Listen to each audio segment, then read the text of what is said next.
Nuestros proyectos generalmente son de carácter experimental, siempre son como trabajos en proceso también, nunca es como que demos por finalizado algo, muchas veces en lo que estuvimos trabajando lo volvemos a retomar. En el caso del arpa láser, tú nos preguntabas justamente eso, por un trabajo en proceso que pretendemos seguir profundizando y explorando.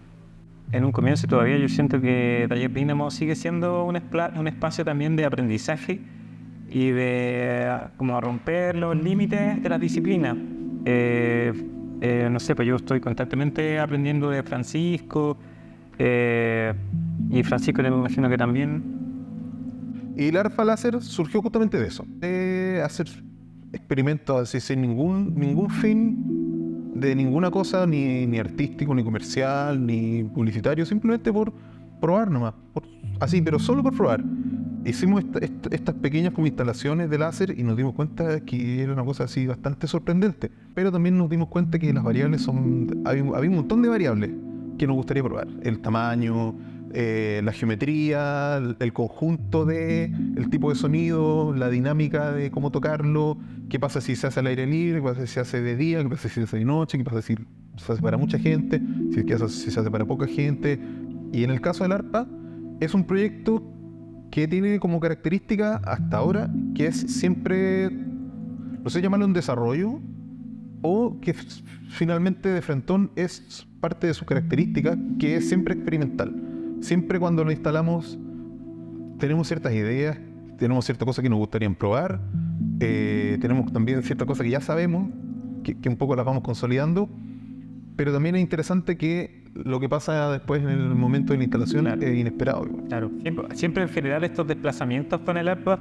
sucede que en el caso de la Bienal en el Paseo Bulnes era la primera vez que salía a la vía pública y en ese momento nos enfrentamos con otras características muy diferentes a un espacio cerrado. Había viento, había mucha más gente, había gente que no se esperaba encontrar con esto y de repente se lo encontraba, ¿cierto?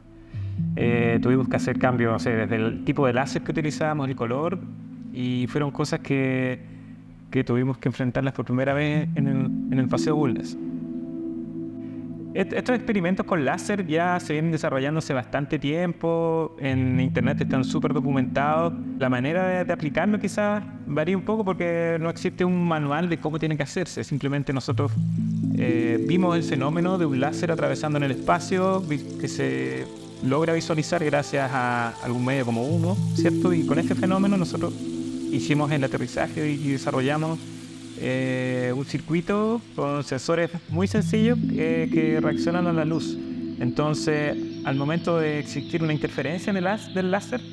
es detectado por el sensor de luz, como un cambio de luz. Y eso llega a un circuito que a su vez se comunica con un computador que tiene un patch en Pure Data en este caso. También logramos vincularlo con Ableton Live y logra gatillar un sonido. Entonces es un proyecto muy versátil porque en este momento estamos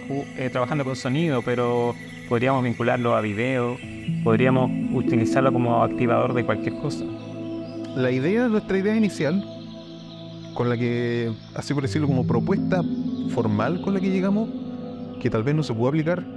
de manera exacta porque nosotros tenemos una idea de cómo iba a ser el lugar y finalmente el lugar es un espacio dinámico que se comporta de una manera que tal vez no era la que pensábamos que se iba a comportar, pero era lograr construir el silencio también. Como el trueno como una especie de estallido, es un estruendo que una vez que desaparece deja ese vacío de ruido, como una manera también de remarcar justamente el silencio dentro de ese espacio a través de esos estruendos. Y inicialmente la propuesta era que iban a ser elementos aislados, individuales, que al explotar, por así decirlo, cada uno de ellos, al interferir el láser y al sonar este estruendo, el láser iba a desaparecer y aparecer otro en otro lugar, de manera que se pudiera tener también una noción como del largo del espacio, porque también nos gustaba que fuera un paseo, una cosa larga. Después, claro, enfrentados a la contingencia, y también era lo que íbamos preparados para que así fuera, se fue adaptando también a lo que la misma gente un poco iba, a cómo la gente iba reaccionando. Al final las personas lo disfrutaban mucho más cuando no era tan críptico y era mucho más evidente que yo estoy haciendo así y esto está sonando y puedo cambiar los sonidos, y también la conexión emocional entre la gente y los distintos sonidos, no sé, sonidos de perro, sonidos de ave, sonidos de trueno, sonidos de mar. Eh, entonces,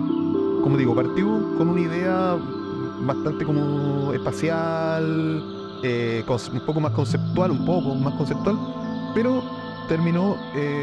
adaptándose a la contingencia y convirtiéndose en una cosa mucho más libre y, pongámosle, lúdica como palabra, ¿no es cierto?